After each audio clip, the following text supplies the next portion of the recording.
সালামু আলাইকুম রহমতুল্লাহ, স্বাগতম সবাইকে আমাদের স্কুলে। আমি ফাহাদ। এই টিউটোরিয়ালটা এসএসসি কেমিস্ট্রির 15ই ফেব্রুয়ারি 2018 তারিখে হয়ে যাওয়া কেমিস্ট্রির এমসিকিউর সলভ নিয়ে আলাপ করতে চাই। আমার হাতে যে কোয়েশ্চেনটা আছে সেটা হচ্ছে ঘ সেটের প্রশ্ন, এবং এই ঘ সেটের মোট যে 25টা প্রশ্ন আছে এর সলভের কিছু টিপস অ্যান্ড টেকনিক্স নিয়ে এই টিউটোরিয়ালটাতে আলাপ করতে চাই। আমার হাতের ঘ সেটের প্রশ্নটা তোমাদের কাছে যদি থেকে থাকে, তাহলে প্রথম যে প্রশ্নটা আছে সেখানে এরকম একটা ফিগার দেওয়া আছে, এবং এই ফিগারটার সাথে আমরা যদি একটু চিন্তা করি যে কেমিস্ট্রির 8 নম্বর অধ্যায় যে আছে রসায়ন শক্তি, সেই অধ্যায়ের গ্যালভানিক সেলের সাথে একটা সিমিলারিটিস আছে। তো এখানে এইরকম ভাবে এখানে এম প্রাইম সালফেট এবং এম ডাবল প্রাইম সালফেট দেওয়া আছে। This is M prime and this is M double prime. স্টুডেন্টের একটা কমন কনফিউশন থাকতে পারে, what is the actual difference of M prime and M double prime. এটা আসলে বোঝানো হচ্ছে যে এটা একটা ধাতু, এটা হচ্ছে আরেকটা ধাতু। এই দুইটা ধাতুর ক্ষেত্রে আমরা জানি যে গ্যালভানিক সেলের ক্ষেত্রে এই এম প্রাইমটা যদি জিঙ্ক সালফেট হয়, যদি একটু মনে করে থাকো, তাহলে এই এম প্রাইমটা হবে জিঙ্ক। এই এম ডাবল প্রাইমটা যদি কপার সালফেট হয়, তাহলে এই এম ডাবল প্রাইমটা হবে কপার। সো এটা কিন্তু একদম সিম্পলি বোঝা যাচ্ছে যে এটা কিন্তু গ্যালভানিক সেল, এবং এই গ্যালভানিক সেলের ক্ষেত্রে এটা কপার, এটা জিঙ্ক সালফেট, কপার সালফেট। কারণ আমরা জানি যে গ্যালভানিক সেলে দুইটা আলাদা পাত্রের মধ্যে দুইটা আলাদা দ্রবণের যে দ্রবণ, সেই দ্রবণের ধাতুটাকে বসিয়ে দেওয়া হয়, এবং এই গ্যালভানিক সেলে স্বতঃস্ফূর্তভাবে ইলেকট্রনের প্রবাহ চলতে থাকবে, এবং এখানে প্রতীকী অর্থে যে বাল্বটা দেওয়া আছে এই বাল্বটা জ্বলবে। কোয়েশ্চেনটা প্রথম করেছে বাল্বটি তখনই জ্বলবে যদি এম ডাবল প্রাইম অপেক্ষা এম প্রাইম সক্রিয় হয়। It means that zinc is active than copper, which is absolutely right. Zinc is absolutely active than copper. তার মানে m প্রাইমটা কিন্তু m ডাবল প্রাইমের চেয়ে সক্রিয়। পরের কোশ্চেন, পাত্রদ্বয়ের দ্রবণ একটি লবণ সেতু দ্বারা যুক্ত থাকে। This is definitely right. একটা লবণ সেতুই থাকে, এবং আমরা জানি যে গ্যালভানিক সেলে লবণ সেতু ব্যবহার করা হয় আয়নের সমতা রক্ষার জন্য। সো দ্বিতীয় কোয়েশ্চেনটা বা দ্বিতীয় অপশনটাও কিন্তু রাইট। তৃতীয়টা হচ্ছে এম প্রাইম ও এম ডাবল প্রাইম উভয়ই বিজারক হিসাবে কাজ করে। এখানে কিন্তু বিষয়টা আসলে তা না, কারণ এখানে বিজারক হিসাবে সেই কাজ করবে যে শুধুমাত্র ইলেকট্রন দিবে। এখন দুইটা ধাতুই যদি ইলেকট্রন দেয়, তাহলে এখানে ইলেকট্রন নেওয়ার মতো কেউ থাকবে না। অর্থাৎ এই বিক্রিয়াটাতে একটা ধাতু যদি বিজারক হিসাবে কাজ করে, আরেকটা ধাতু জারক হিসাবে কাজ করতেই হবে। সো ইন দ্যাট কেস 3 নম্বর অপশনটা হচ্ছে রং। সো প্রথম এমসিকিউর অ্যান্সারটা হবে 1 ও 2। সুতরাং এটা হচ্ছে 1 ও 2। 3 নম্বর অপশনটা কিন্তু হবে না। পরের কোয়েশ্চেন, পর্যায় সারণীর মূল ভিত্তি কি? This is very simple. পর্যায় সারণীর মূল ভিত্তি হচ্ছে ইলেকট্রন বিন্যাস। তাহলে 2 নম্বর কোয়েশ্চেনের অ্যান্সার হচ্ছে ইলেকট্রন বিন্যাস। 3 নম্বর কোয়েশ্চেন, 21Z। আমরা জানি যে 20Z21, এটা যদি 21 হয়ে থাকে তাহলে এটার ইলেকট্রন বিন্যাস হচ্ছে 1s2 2s2 2p6 3s2 3p6 2 দিয়ে 4 4 10 2 12 আর 6 18, তাহলে 3d এবং 4s, তার মানে 4s2 যদি যায় তাহলে 3d 1 হবে। So 21, this must B scandium. কারণ স্ক্যান্ডিয়াম, টাইটানিয়াম, ভ্যানাডিয়াম, তোমরা জানো যে ক্যালসিয়াম হচ্ছে 20, তার ঠিক পরের মূলটাই হচ্ছে স্ক্যান্ডিয়াম, এবং স্ক্যান্ডিয়ামের ইলেকট্রন বিন্যাসের ক্ষেত্রে দিস মাস্ট বি 2 দিয়ে 4 4 10 2 12 6 18 1 আর 2, তার মানে এই যে 3d 1 4s2 এইটাই হচ্ছে ইলেকট্রন বিন্যাস। সুতরাং লাস্টে 3d 1 4s2 থাকবে। 4 নম্বর সৃজনশীল এমসিকিউ, সেটা হচ্ছে বজ্রপাতের কারণে কোন অ্যাসিড উৎপন্ন হয়? এটা অ্যাসিড বৃষ্টির যেই টাইটেলটা আছে তোমাদের বইয়ের মধ্যে, অ্যাসিড বৃষ্টির ক্ষেত্রে আমরা জানি যে বজ্রপাতের কারণে বইয়ে লেখা আছে যে নাইট্রোজেন ডাইঅক্সাইড সৃষ্টি হয়। এখন বজ্রপাতের কারণে যদি বায়ুমণ্ডলে নাইট্রোজেন ডাইঅক্সাইড সৃষ্টি হয়, সেটা জলীয় বাষ্পের সাথে বিক্রিয়া করে নাইট্রাস অ্যাসিড এবং হচ্ছে নাইট্রিক অ্যাসিড উৎপাদন করে। সো নাইট্রাস অ্যাসিড HNO2 এবং নাইট্রিক অ্যাসিড HNO3 এই দুটো উৎপাদন করে। সুতরাং এমসিকিউতে যে অপশন আছে H2CO3 HNO2 H3PO4 H2SO4, এর মধ্যে একমাত্র রাইট অ্যান্সার হচ্ছে HNO2 বা nitrous acid. So this must be HNO2। 5 number MCQ, সোডিয়ামের পারমাণবিক ভর কত? একদম আমরা সবাই জানি সোডিয়ামের পারমাণবিক ভর হচ্ছে 23। সো 5 নাম্বার হচ্ছে 23। 6 নাম্বার হচ্ছে ড্রাই সেলের অ্যানোড কোনটি? ড্রাই সেল বা শুষ্ক কোষের ক্ষেত্রে অ্যানোড হিসাবে জিঙ্কের বা দস্তার যে কৌটা বা দস্তার যে সিলিন্ডার আকৃতির অংশ সেটা ব্যবহার করা হয়। সুতরাং ড্রাই সেলের মধ্যে অ্যানোড হচ্ছে জিঙ্ক। সুতরাং 6-এর অ্যান্সার হচ্ছে জিঙ্ক। এরপরে ত্বকের ক্ষত সৃষ্টি করে নিচের কোনটি? ত্বকের ক্ষত সৃষ্টি করে হচ্ছে ক্লোরিন। হ্যাঁ, এই ক্লোরিনটা হচ্ছে, ক্লোরিনের একটা করোসিভ অ্যাকশন আছে আমাদের স্কিনের উপরে, সেক্ষেত্রে ক্লোরিন হচ্ছে ত্বকের ক্ষত সৃষ্টিকারী অপশনের মধ্যে যেটা, সেটা হচ্ছে answer.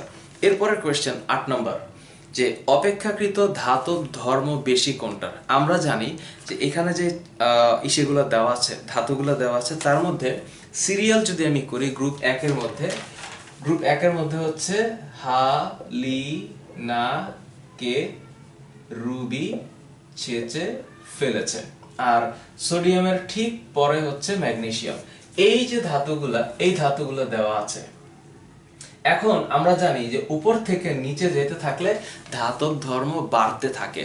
So in that case lithium, sodium এবং পটাশিয়ামের ক্ষেত্রে পটাশিয়ামের অবস্থান যেহেতু সবার নিচে অ্যামং দ্য মেটালস, সেই ক্ষেত্রে এটার অ্যান্সার হচ্ছে পটাশিয়াম। সুতরাং 8-এর অ্যান্সার হচ্ছে পটাশিয়াম। 9 নম্বর কোয়েশ্চেন, ইথানলের সমাণুটির স্ফুটনাঙ্ক কত? এই কোয়েশ্চেনটাতে অনেকের একটা কনফিউশন তৈরি হয়েছে, যেটা আমার মনে হয়েছে যে ইথানলের সমাণুর স্ফুটনাঙ্ক চেয়েছে। ইন দ্যাট কেস ইথানল হচ্ছে CH3CH2OH, বাট এটার যে সমাণু সেটা কিন্তু CH3OCH3। এটা হচ্ছে ইথানল, যেটা লিকুইড, যার স্ফুটনাঙ্ক এখানে আছে, সেটা হচ্ছে 78 ডিগ্রি সেলসিয়াস। এটা তোমাদের বইয়ের মধ্যে রাসায়নিক বিক্রিয়া অধ্যায়ের সমানুকরণ বিক্রিয়ার একদম নিচের দিকে হাতের ডান পেজে দেওয়া আছে যে এটা হচ্ছে ইথানল, বাট এটার যে সমাণু ডাইমিথাইল ইথার, এইটার স্ফুটনাঙ্ক কিন্তু -24 degree Celsius. So that is Y এখানে যে কোয়েশ্চেন করেছে ইথানলের সমাণুটির স্ফুটনাঙ্ক কত, এটার অ্যান্সার হবে -24 degree Celsius. So in that case 9 number হচ্ছে -24 ডিগ্রি সেলসিয়াস। এরপরে 10 নম্বর, ডেরলিনের মনোমার কোনটি? আমরা জানি এটা তোমাদের বইয়ের জৈব যৌগের অ্যালডিহাইডের যে ইউজ বা গুরুত্ব, সেখানে খুব ভালো মতো লেখা আছে যে একটা শক্ত পলিমার তৈরি করা হয়, সেটা হচ্ছে মিথানেলের পলিমার, বা ফর্মালডিহাইড থেকে আসলে ডেরলিন তৈরি করা হয়। তো ফর্মালডিহাইড হচ্ছে HCHO। সো 10-এর অ্যান্সার হচ্ছে HCHO। 11, উষ্ণ তাপে ব্লু ভিট্রিয়ালকে উত্তপ্ত করলে কোন বর্ণের অবশেষ পাওয়া যায়? আমরা জানি যে ব্লু ভিট্রিয়াল হচ্ছে তুতে, which is copper sulfate .5H2O, যেটার কালার হচ্ছে ব্লু, বলাই আছে নীল, কিন্তু এটাকে যখন মানে উত্তপ্ত করা হবে, যখন ক্যালাস পানিটা সরে যাবে, তখন এই অনার্দ্র বা অ্যানহাইড্রাস ব্লু ভিট্রিয়াল বা তুতের কালার হয় সাদা। সো ইন দ্যাট কেস 11-এর অ্যান্সার হবে সাদা। এরপর হচ্ছে 12 নম্বর এমসিকিউ। 12 নম্বর এমসিকিউতে কোমল পানীয়তে কোন অ্যাসিড থাকে? আমরা সবাই জানি এটা হচ্ছে carbonic acid, that is H2CO3। এখানে একটু ছোট্ট কনফিউশন থাকবে যে একটা জায়গায় লেখা আছে কার্বলিক অ্যাসিড। কার্বলিক অ্যাসিড আর কার্বনিক অ্যাসিড আর নট সেম। কার্বলিক অ্যাসিডটা হচ্ছে সাপ, ঘরের মধ্যে সাপ দূর করার জন্য এটাকে ব্যবহার করা হয়, বাট কোমল পানীয়তে বা সফট ড্রিঙ্কসের ক্ষেত্রে কিন্তু এই অ্যাসিডটা দেওয়া হয়। So answer would be carbonic acid. সুতরাং 12 নাম্বার কোয়েশ্চেনের অ্যান্সার হচ্ছে কার্বনিক অ্যাসিড। 13 নম্বর এমসিকিউ, নিচের কোন বিক্রিয়াটিতে উৎপাদিত গ্যাসের ব্যাপনের হার অপেক্ষাকৃত বেশি? এখানে খুব যত্ন করে একটা জিনিসকে মনে রাখতে হবে যে যে গ্যাসের আণবিক ভর যত কম হবে তার ব্যাপনের হার তত বেশি হবে। সুতরাং আণবিক ভর যত কম হবে ব্যাপনের হার তত বেশি হবে। এখানে আবার বিক্রিয়া দিয়েছে, দিস ইজ প্রিটি ইম্পর্টেন্ট। এই জায়গাটাতে একটু মনোযোগ দেওয়ার দরকার আছে। এখানে 4টা রিঅ্যাকশন দিয়েছে এবং এই 4টা রিঅ্যাকশন থেকে বের করতে হবে যে কোনটা আসলে অ্যাকচুয়ালি এখানে কাজ করবে। 4টা রিঅ্যাকশনের মধ্যে প্রথমটা হচ্ছে কপারের সাথে গাঢ় সালফিউরিক অ্যাসিড। সো গাঢ় সালফিউরিক অ্যাসিডের কিন্তু একটা জারণ ধর্ম থাকে, সো এটা হবে copper oxide plus sulphur dioxide plus পানি। এখানে সালফার ডাইঅক্সাইডটা হচ্ছে গ্যাস। নাম্বার 2, জিঙ্ক প্লাস লঘু sulphuric acid, this must B zinc sulphate plus H2, এটা হচ্ছে গ্যাস। নাম্বার 3 হচ্ছে CaCO3, that means চুনা পাথর plus hydrochloric acid, this must be calcium chloride plus carbon dioxide, which is gas, and this is H2O. And number 4, sulfur dioxide will be oxidized and will produce sulfur trioxide, this is gas. So among all these four reactions, which are the gases? Sulfur dioxide, hydrogen, carbon dioxide and sulfur trioxide. And we can simply identify that the hydrogen এইটার আণবিক ভর হবে সবচেয়ে কম, কারণ sulphur dioxide, carbon dioxide, sulphur trioxide এই গ্যাসগুলোর মধ্যে যতই হোক এগুলা প্রত্যেকটারই আণবিক ভর বেশি, সুতরাং সেগুলো আমার হিসাব করারই প্রয়োজন নাই, কারণ আমরা এমনিতেই বুঝতে পারছি H2 এর ব্যাপনের হার বেশি হবে। সো এই সেকেন্ড অ্যান্সারটা হচ্ছে রাইট, অর্থাৎ জিঙ্কের সাথে সালফিউরিক অ্যাসিডের বিক্রিয়া যেটা, সেটা হচ্ছে অ্যাকচুয়ালি আমার answer. So zinc plus H2SO4 এটা যে হাইড্রোজেন প্রডিউস করবে এইটার ব্যাপনের হার সবচেয়ে বেশি থাকবে। 14, কোন যৌগটির কেন্দ্রীয় পরমাণুর জারণ সংখ্যা অপেক্ষাকৃত কম? এখানে অপশনে আছে H2S, this is hydrogen sulfide, তারপরে আছে সালফার ডাইঅক্সাইড, তারপরে কি সালফিউরিক অ্যাসিড H2SO4, আর আছে নাইট্রিক অ্যাসিড। একটু এখানে কনফিউশন হচ্ছে, কেন্দ্রীয় পরমাণু বললে মনে রাখতে হবে যে তিনটা মৌলের মধ্যে মাঝখানের মৌলটাকে আইডেন্টিফাই করতে বলা হচ্ছে, কিন্তু এই যৌগ দুইটার মধ্যে কিন্তু কেন্দ্রীয় মৌল বলতে আমরা প্রথম এবং দ্বিতীয় মৌলটাকে চিন্তা করব। দ্যাট মিন্স হাইড্রোজেন হচ্ছে এখানে +2, সালফার হচ্ছে -2।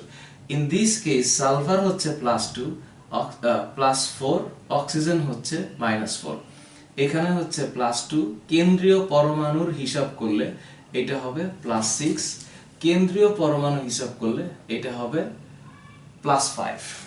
সুতরাং নাইট্রিক অ্যাসিডের নাইট্রোজেনের জারণ মান +5, সালফারের +6, এইখানে সালফারের +4, এইখানে সালফারের -2।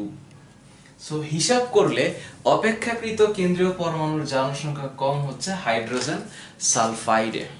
যদিও এটা কেন্দ্রীয় পরমাণু বললে মাঝখানে আরেকটা মানে শেষে আরেকটা মৌল থাকতে হইতো, বাট এইখানে হিসাব করলে এই দুইটার মধ্যে নাইট্রোজেনের কম, কিন্তু সবগুলাকে হিসাব করলে অপেক্ষাকৃত কম হচ্ছে H2S এর।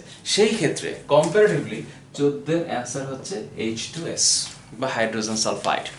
15 নাম্বার, একটি হাইড্রোজেন পরমাণুর প্রকৃত ভর কত? এটাকে পারার জন্য একটা তৃতীয় অধ্যায়ে পারমাণবিক ভর বের করার একটা সূত্র আছে, সেই সূত্রটাকে একটু মনে রাখতে হবে। আমরা জানি পারমাণবিক ভর বের করার একটা স্কেল আছে, সেই স্কেলটা হচ্ছে কার্বন স্কেল, অর্থাৎ C12 পরমাণুর ভরের 1/12 অংশের তুলনায় একটা পরমাণুর ভর যতগুণ ভারী সেটা হচ্ছে ওই পরমাণুর পারমাণবিক ভর। সো অন দ্যাট কেস আমরা জানি পারমাণবিক ভর হচ্ছে মৌলের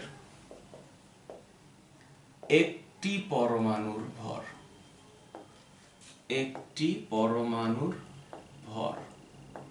ডিভাইডেড বাই C12 পরমাণুর ভরের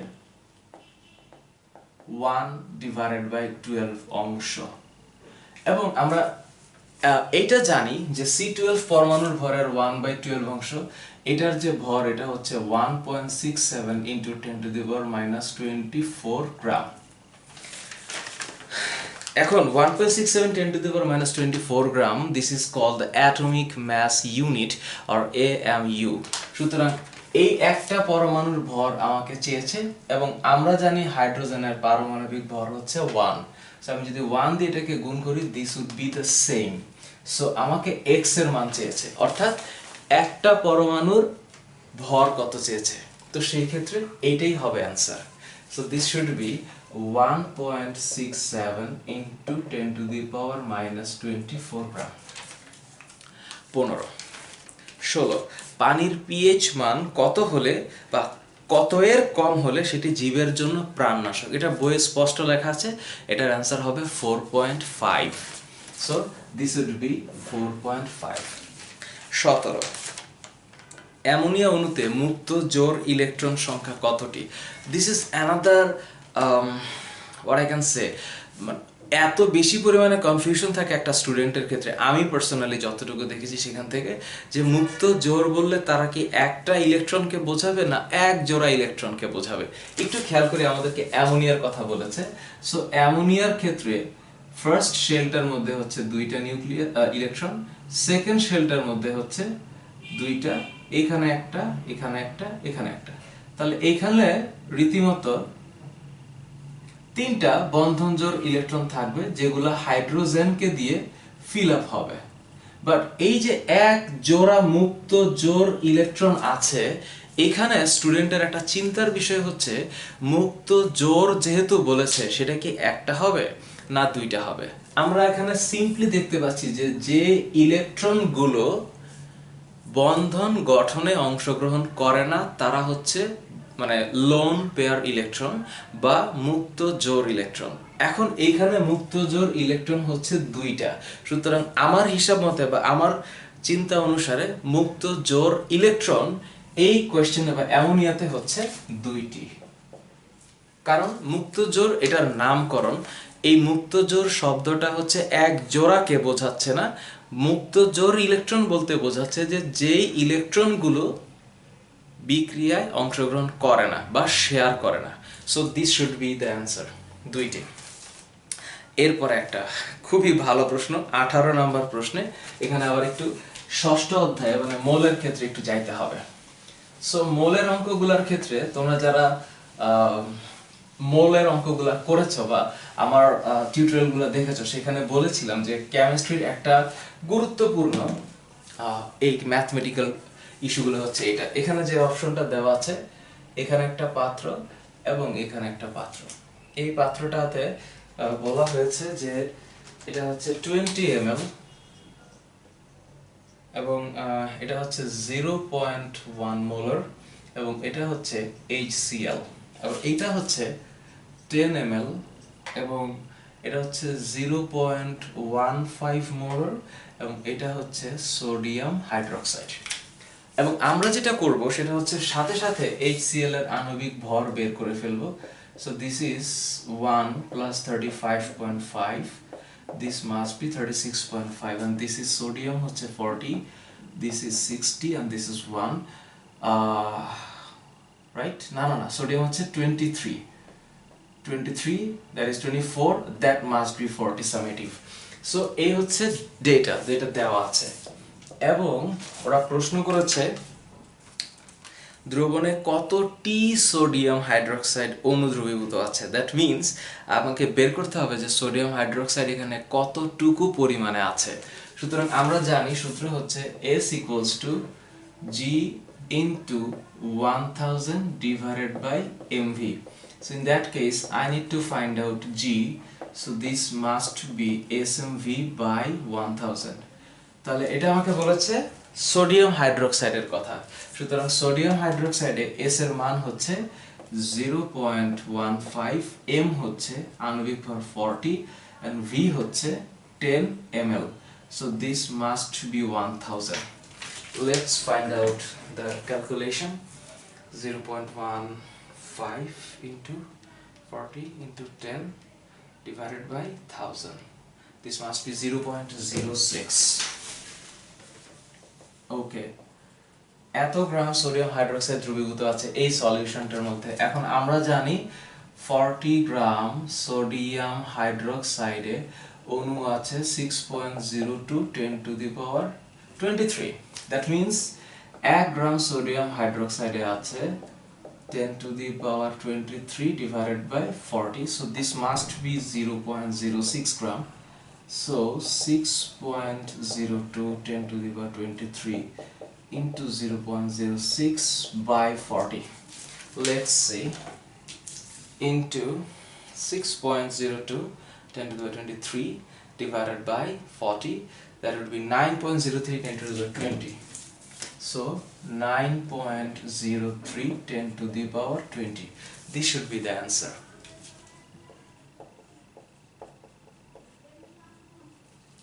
9.03 10 to the power 23 এতটি সোডিয়াম হাইড্রোক্সাইডের অণু দ্রবীভূত আছে। বাট এখানে আরেকটু মজা হইতো যদি, বা মজা না, স্টুডেন্টের জন্য আরেকটু বেশি ক্যালকুলেশন করতে হইতো যদি বলতো পরমাণু কতটি আছে। তখন আমাকে কিন্তু সোডিয়াম, অক্সিজেন, হাইড্রোজেনের ক্ষেত্রে 3 দিয়ে গুণ করতে হবে। সো এই যদি পরমাণু সংখ্যা চাইতো তাহলে এটাকে 3 দিয়ে গুণ করলে অ্যান্সার আসতো। পরের কোয়েশ্চেনে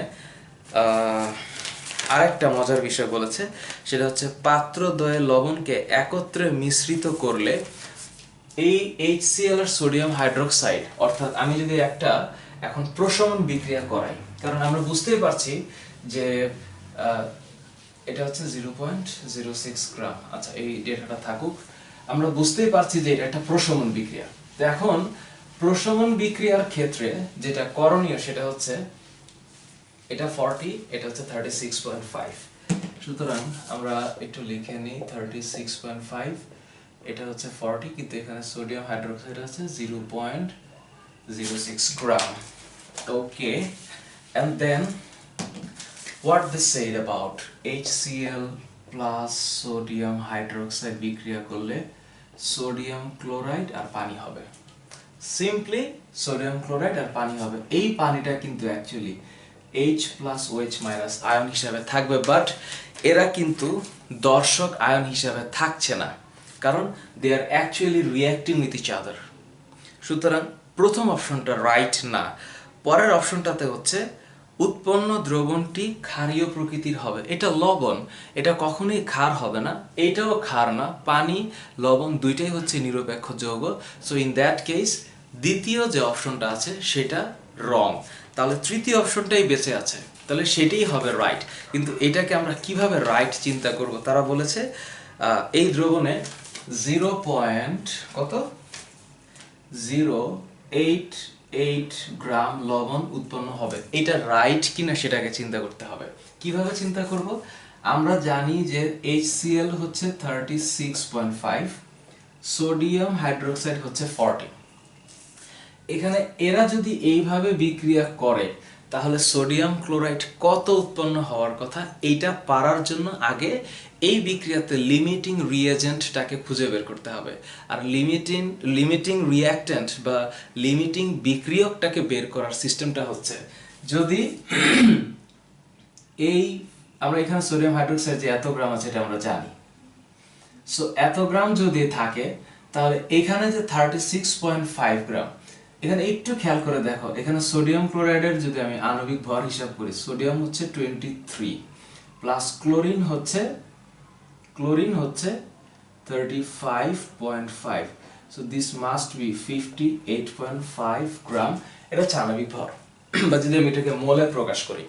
এখন কোনটা আসলে অ্যাকচুয়ালি ইসে হবে, মানে লিমিটিং রিঅ্যাক্ট্যান্ট হবে? এখন 40 গ্রাম সোডিয়াম হাইড্রোক্সাইড আর 36 পয়েন্ট সোডিয়াম হাইড্রোক্সাইডের ক্ষেত্রে কোনটা লিমিটিং রিঅ্যাজেন্ট, এটা বের করতে গেলে আগে HCl কতটুকু আছে সেটাও বের করতে হবে। কিভাবে? S equals to G into 1000 divided by mv. We know it. So what should be the G for HCl? Let's find out.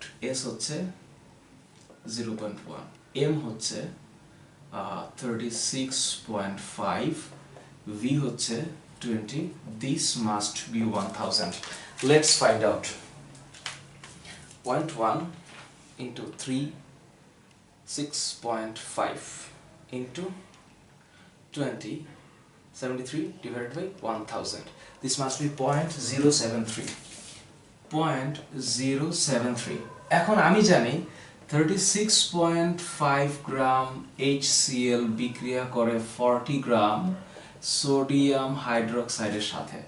Let's talk about 1 gram HCl বিক্রিয়া করবে এত গ্রাম সোডিয়াম হাইড্রোক্সাইডের সাথে। Now think about এত গ্রাম HCl, 0.073 গ্রাম HCl বিক্রিয়া করবে কত gram sodium হাইড্রোক্সাইডের সাথে। কেন এটা করছি? এটা করার পিছনে কারণটা একটু পরে বলে দিচ্ছি। 40 that must be 36.5 which is 0.08 0.08 গ্রাম। কিন্তু যে পরিমাণ HCl এখানে আছে সেই পরিমাণ HCl সম্পূর্ণরূপে এখানে বিক্রিয়া করার জন্য 0.08 গ্রাম সোডিয়াম হাইড্রোক্সাইড থাকার দরকার ছিল, বাট 0.06 গ্রাম আছে। সুতরাং এই বিক্রিয়কটা শেষ হয়ে যাবে। তো এই বিক্রিয়কটা যদি শেষ হয়ে যায় তাহলে এই সোডিয়াম হাইড্রোক্সাইডটা হবে আমার লিমিটিং বিক্রিয়ক। So on that case 40 gram sodium hydroxide থেকে যদি লবণ পাওয়া যায় 58.5 গ্রাম, তাহলে এক থেকে পাওয়া যাবে এইরকম। তাহলে এই 0.06 গ্রাম থেকে পাওয়া যাবে কত? So this must be divided by 40. So let's find out. 58.5 into 0.06 divided by 40. This is 0.088. 0.088, which is given on the question paper. That means number 3 option is right. So এখানে 19 নম্বরে নাম্বার 3 অপশনটা হবে। এই যে এমসিকিউটা, এই এমসিকিউটা করার জন্য একটু বেশি মস্তিষ্ক খাটাইতে হয়েছে স্টুডেন্টদের, এবং আই এম কমপ্লিটলি শিওর যে যারা আসলে তোমরা যারা পরীক্ষার হলে এই অঙ্কটা মিলিয়েছ তারা অনেকটা সময় দিয়েছ এবং মাথাটা ঠান্ডা রেখে এই 3 নাম্বার অপশনটাতে আসতে হবে। এরপরে হচ্ছে 20 নাম্বার কোয়েশ্চেন, 20 নাম্বার এমসিকিউ। এটা একটু মুছে দিলাম। তোমরা যারা করেছো বা এই সমাধানটা আমি যেভাবে দিয়েছি এভাবেই যদি করে থাকো, তোমরা অন্যভাবেও করতে পারো, আমাকে লিখো যে তোমরা এভাবে করেছো কিনা অ্যাকচুয়ালি পরীক্ষার হলে। সো এরপর হচ্ছে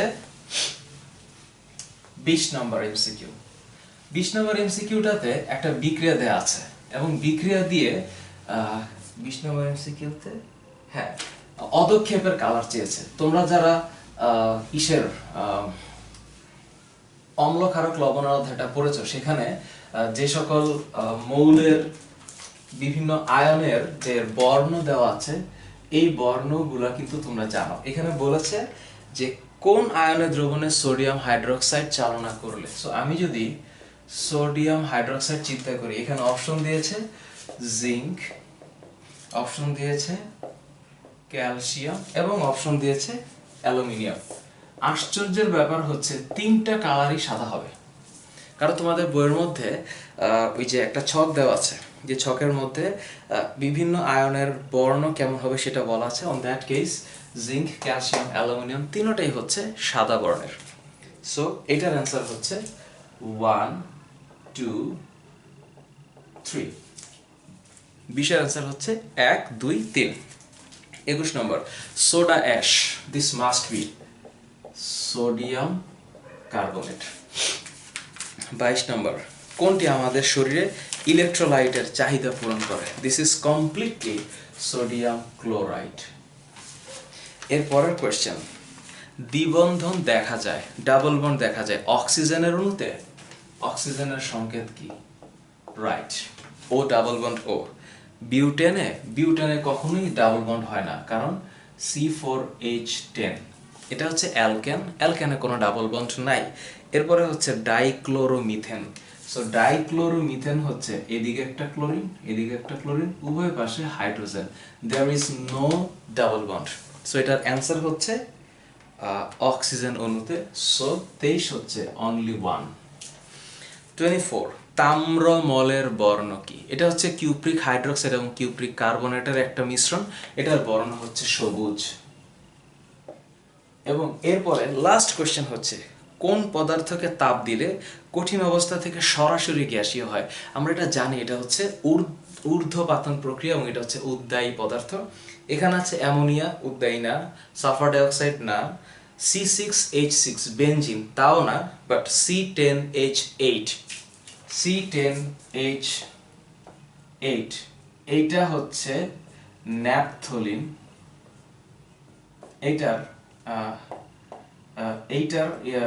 ইলেকট্রন বা এটার configuration. So on that case মনে রাখতে হবে যে এই ন্যাপথলিন সি 1 2 3 4 5 6 7 8 9 10 সি 10H8 এটা হচ্ছে উদ্বায়ী পদার্থ। কারণ আমরা জানি কর্পূর, নিশাদল, ন্যাপথলিন, আয়োডিন এরা হচ্ছে উদ্বায়ী পদার্থ যাদেরকে তাপ দিলে এরা সরাসরি কঠিন অবস্থা থেকে গ্যাসীয় অবস্থা প্রাপ্ত হয়। এই হচ্ছে কোয়েশ্চেনের ব্যাখ্যা, এবং আমি 25টা এমসিকিউ কিভাবে আমি চিন্তা করেছি ব্যক্তিগতভাবে তোমাদের সামনে প্রেজেন্ট করলাম। যদি তোমাদের কোনো অবজারভেশন থেকে থাকে, এবং আমি অত্যন্ত দুঃখিত এই টিউটোরিয়ালটাতে বলে দিচ্ছি যে আমি ফিজিক্সের এমসিকিউ সলভ করার ক্ষেত্রে অনেকগুলো ভুল বলে ফেলেছিলাম। ফিজিক্সের 2018 এমসিকিউ সলভের ক্ষেত্রে তোমরা যারা পুরো ভিডিওটা দেখেছো সেখানে আমি অনাকাঙ্ক্ষিতভাবে ভুল বলে ফেলেছিলাম, কারণ হচ্ছে খুব দ্রুততার সাথে করতে গিয়ে আমার এমসিকিউগুলোর ক্ষেত্রে একটু ওলটপালট হয়ে গেছে। তো সেই দিক থেকে তোমরা একটু ক্ষমা সুন্দর দৃষ্টিতে দেখবা। আর এই টিউটোরিয়ালটাতে আমি এই 25টা এমসিকিউ সলভ করে দিলাম। এর মধ্যে তোমাদের যদি কোনো অবজারভেশন থেকে থাকে বা কোনো ধরনের কারেকশনস থেকে থাকে আমাকে জানিও। আর আমি এরপরে কেমিস্ট্রির সাবজেক্টিভের 2টা ভিডিও নিয়ে হাজির হব। সো দেখা হবে পরের টিউটোরিয়ালটাতে এসএসসি 2018 এর সিকিউ সলভ নিয়ে। আল্লাহ হাফেজ।